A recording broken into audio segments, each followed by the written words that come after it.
Boo! I'm the haunted scuba diver. Happy Halloween, everybody.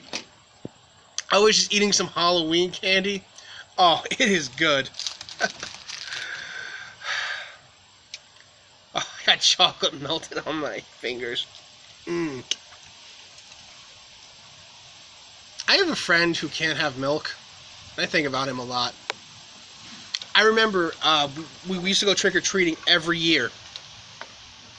And every year we had an arrangement set up where we would trade, since he couldn't have milk, that means you can't have milk chocolate. So we would trade candy. I didn't really care for the fruit candy that much, so I would trade him, for his milk chocolate candy. So that's what we used to do all the time. And I remember Halloween was such like a great time of year for me, and everyone else in the group except him, because like it wasn't that we were getting candy, it's that we were earning candy. We were traveling the neighborhood. We were always like, it was so hard to stop, it was always one more house, We would always be out late, our parents would be so mad at us, and it was just such a great time. I remember one year what we did was, after his parents got divorced, he'd visit his dad, and his dad lives in the next town over. And in the next town over, they have a big Halloween parade on Halloween Day. So what the town does is they do the trick-or-treating the day before Halloween. So we all went to his dad's house, to visit. So we got the trick-or-treat the day before, and then the next day he'd be back at his mom's place where we all live, and we went trick-or-treating the next day too. So that's like twice the haul of candy. We were so excited.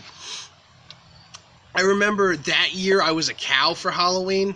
I had like these little like udders that I'd spray water out of, and like I had these adorable horns.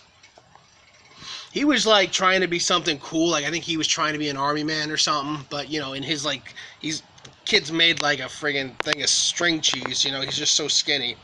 But it was fun. We'd go out and go trick-or-treating. We decided to make a promise to ourselves. We said the first night what we're going to do is we're not going to touch any of our candy. We're not going to look at any of our candy.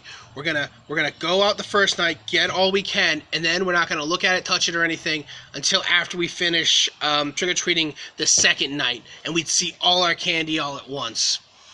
And so that's what we did. It was like a group of like 4 or 5 of us. I think one of the friends brought his little brother. I might be thinking of a different year. Anyway, so there was a few of us, and we had a great time.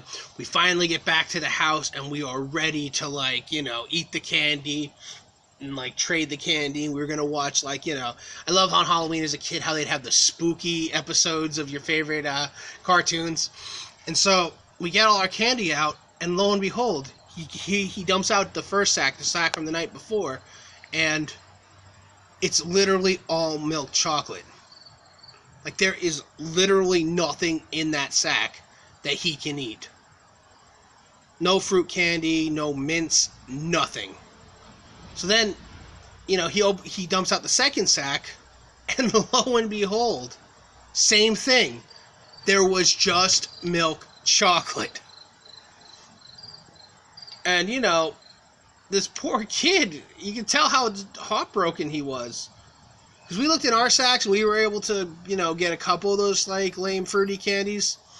And it was we traded him all of our lame fruity candy for his chocolate stuff. But for the most part, the only candy he got were, those little wafer things that, they taste like somebody, sprayed a car air freshener on the little wafers that they give you at church. That's what they taste like.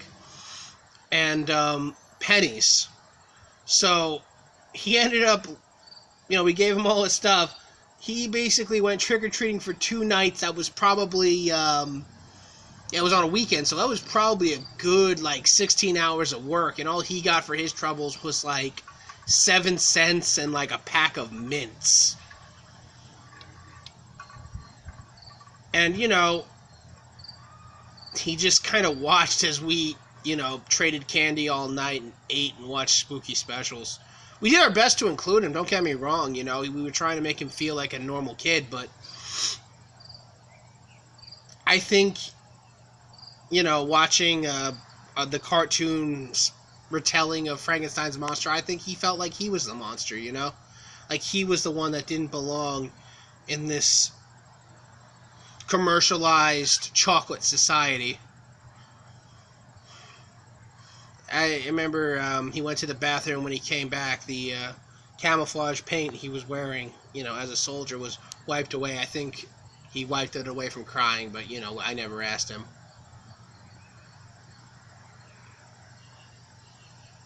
Anyway, it's just sad.